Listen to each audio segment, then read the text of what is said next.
최근 환율이 1,480원대까지 치솟았습니다.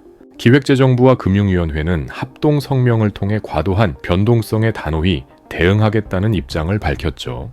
동시에 개인의 해외 투자 자금을 국내로 유인할 수 있는 세금 감면 방안까지 발표되었습니다. 하지만 시장은 이러한 조치에도 불구하고 여전히 경계를 풀지 않고 있습니다.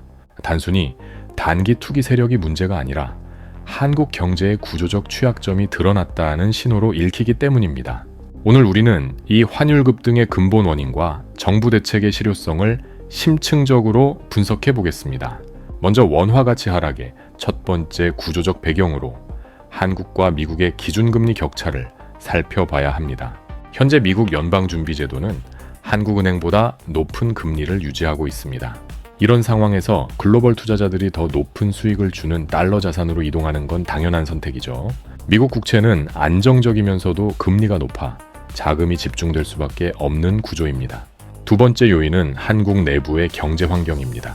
경기 침체 우려와 가계부채 부담, 그리고 부동산 시장의 불안정성이 겹쳐 있었습니다. 이런 상황에서 금리를 급격히 올리는 것은 경제에 치명적 충격을 줄 수 있었죠. 결과적으로 한국은행은 재정과 금융 정책을 통해 시장에 유동성을 공급하는 방향을 택했습니다. 이 과정에서 원화 공급이 상대적으로 많아지면서 원화 가치는 더욱 하락 압력을 받게 되었습니다. 요약하자면 대외적으로는 미국의 높은 금리가 대내적으로는 완화적 통화 정책이 동시에 작동한 셈입니다. 이 두 요인이 맞물리면서 원화는 구조적으로 약세를 피할 수 없는 위치에 놓였습니다. 정부는 이런 구조를 충분히 인식하고 있었고 단순한 발언을 넘어 실제 자금 흐름을 조정할 수단을 꺼내들기 시작했습니다. 그 첫 번째 수단이 바로 국민연금공단입니다. 국민연금은 전 세계에서 세 번째로 큰 연기금으로 자산 규모가 엄청납니다. 이 거대한 기금이 해외 자산에 투자하고 그 수익을 환전하는 과정은 외환 시장에 직접적인 영향을 미칩니다. 달러를 사고 파는 타이밍과 규모가 곧 환율의 방향을 결정하는 변수가 되는 거죠. 이번에 정부가 국민연금에 요청한 조치는 환해지와 외환 스와프입니다.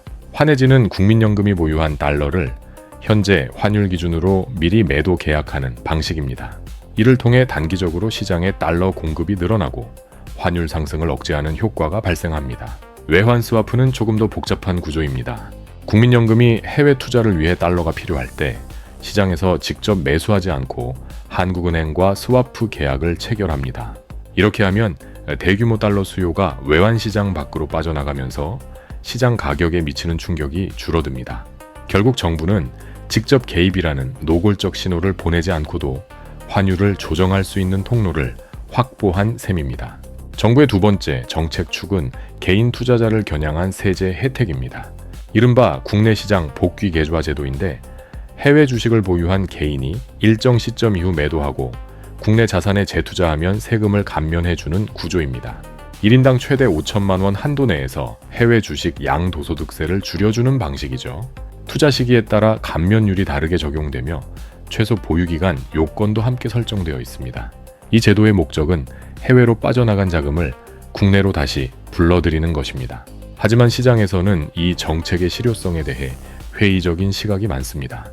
한도가 제한적이고 기간도 짧아 한미 금리차 같은 거시적 흐름을 바꾸기에는 역부족이라는 평가입니다. 외환 보유액을 직접 소모하지 않는다는 점에서는 의미가 있지만 환율 안정화의 핵심 수단이 되기는 어렵다는 거죠. 이제 정책 효과를 제대로 이해하기 위해 시장 참여자들의 행동 원리를 들여다봐야 합니다.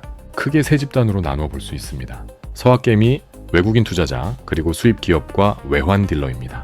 첫 번째 집단인 서학개미는 해외 주식에 투자하는 국내 개인 투자자를 말합니다. 이들은 코스피의 저조한 흐름과 나스닥의 강한 상승세를 비교하며 선택을 합니다. 엔비디아, 테슬라, 아마존 같은 미국 대형 기술주는 압도적인 성장성을 보여왔죠. 이들에게 미국 주식 투자는 단순히 수익 추구를 넘어 원화 가치 하락에 대한 방어 수단이기도 합니다. 환율이 오르면 달러 자산의 원화 환산 가치도 함께 오르기 때문입니다. 두 번째 집단은 외국인 기관 투자자입니다. 이들은 2025년 말 기준으로 한국과 미국의 금리 차이, 환율 변동성, 지정학적 긴장 등을 종합적으로 평가합니다. 한국 시장의 펀더멘털이 불안정하다고 판단되면 보유 자산을 줄이고 자금을 회수합니다. 과거에도 외국인 투자자들이 대규모 순매도를 단행한 사례가 여러 차례 있었습니다. 이런 자금 이탈은 곧 원화 매도 압력으로 이어지며 환율 상승을 더욱 부추깁니다. 세 번째 집단은 수입 기업과 외환 시장 딜러들입니다. 수입업체는 원자재나 완제품을 해외에서 사올 때 달러로 결제해야 합니다. 환율이 오를 것으로 예상되면 미리 달러를 확보해 두려는 움직임이 강해집니다. 결제 시점을 앞당기거나 선물 계약을 통해 달러를 미리 매수하는 거죠. 외환 딜러들도 금리 차이와 수급 상황, 글로벌 금융 환경을 분석해 포지션을 잡습니다. 이들이 원화 약세 방향으로 베팅하면 그 자체로 환율 상승을 가속화하는 되먹임 구조가 형성됩니다. 이처럼 세 집단 모두 숫자와 데이터를 근거로 원화 약세 쪽에 무게를 싣고 있는 상황입니다. 정부 입장에서는 딜레마가 생깁니다. 말로만 하는 개입, 이른바 구두 개입은 처음에만 효과가 있고 반복되면 신뢰가 떨어집니다. 직접 외환 시장에 개입해 달러를 매도하는 방법도 있지만 이는 외교적 부담을 키웁니다. 미국 재무부는 환율 조작 의혹이 있는 국가를 모니터링 리스트에 올리기 때문입니다. 그래서 정부는 국민연금 활용, 세제 혜택, 정책 패키지 같은 간접 수단을 동원할 수밖에 없습니다. 이 방법들은 환율 상승 속도를 늦출 수는 있지만 근본적인 방향을 바꾸기는 어렵습니다. 이제 논의의 초점을 개인 투자자에게 맞춰보겠습니다. 그것이 변수와 정책 방향을 종합해 볼 때 개인은 막연한 불안에 휩싸이기보다 자산 배분을 점검해야 합니다. 환율이 오르든 내리든 한쪽에만 올인하는 전략은 위험합니다. 일정 비중의 달러 자산을 보유하는 것은 방어 수단으로서 의미가 있습니다. 하지만 환율의 정확한 고점이나 저점을 맞추려는 시도는 현실적으로 어렵습니다. 분할 환전이나 전객 투자 방식으로 평균 단가를 관리하는 것이 훨씬 안정적입니다. 환율은 급등과 정책 개입이 반복되는 사이클 속에서 움직입니다. 이런 환경에서는 타이밍보다 분산과 리스크 관리가 더 중요합니다. 국내 자산만 보유하고 있다면 원화 약세 국면에서 자산 가치가 상대적으로 줄어들 수 있습니다. 반대로 달러 자산만 보유하고 있다면 정책 개입으로 환율이 급락할 때 손실을 볼 수 있죠. 따라서 두 자산군을 적절히 섞어 보유하는 것이 합리적입니다. 또한 환율뿐 아니라 금리, 주가, 글로벌 경제 흐름까지 함께 고려해야 합니다. 한 가지 변수만 보고 판단하면 큰 그림을 놓칠 수 있습니다. 정부의 정책은 환율 변동성을 줄이는 데 집중되어 있지만 그 효과는 제한적입니다. 근본적으로 한미 금리 차가 좁혀지지 않는 한 원화 약세 압력은 지속될 가능성이 높습니다. 미국이 금리를 인하하거나 한국이 금리를 인상하거나 둘 중 하나가 일어나야 구조가 바뀝니다.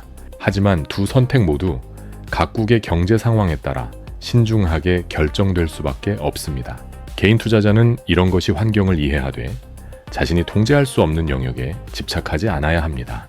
대신 자신의 자산 구성, 투자 목표, 리스크 허용 범위를 명확히 설정하는 것이 우선입니다. 환율은 예측의 대상이 아니라 관리의 대상입니다. 급격한 변동에 일희일비하기보다 장기적 관점에서 안정적인 포트폴리오를 구축하는 것이 핵심입니다. 정부와 한국은행은 앞으로도 다양한 정책 수단을 동원할 것입니다.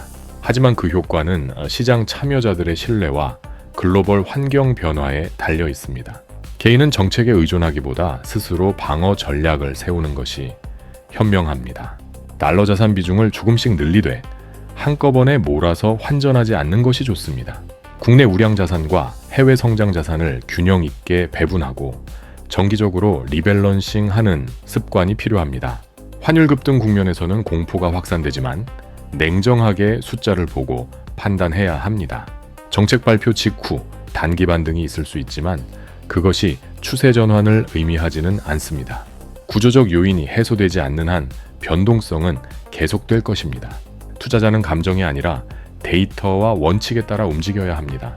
지금은 공포에 휩싸여 잘못된 결정을 내리기보다 차분하게 자산 점검을 할 시점입니다. 환율 이슈는 단기간에 해결되지 않으며 장기적 시야를 가지고 대응해야 합니다. 결국 개인 투자자에게 중요한 것은 분산, 관리, 그리고 인내입니다. 정부 정책을 이해하되 맹신하지 말고 시장 신호를 읽 때 과잉 반응하지 않는 것이 핵심입니다. 환율은 경제의 거울이며 그 안에는 수많은 변수가 복합적으로 작용합니다. 현명한 투자자는 그 복잡성을 인정하고 자신만의 원칙을 지키며 차분히 대응합니다. 영상이 유익하셨다면 구독과 좋아요, 댓글로 여러분의 생각을 들려주세요. 시청해주셔서 감사합니다.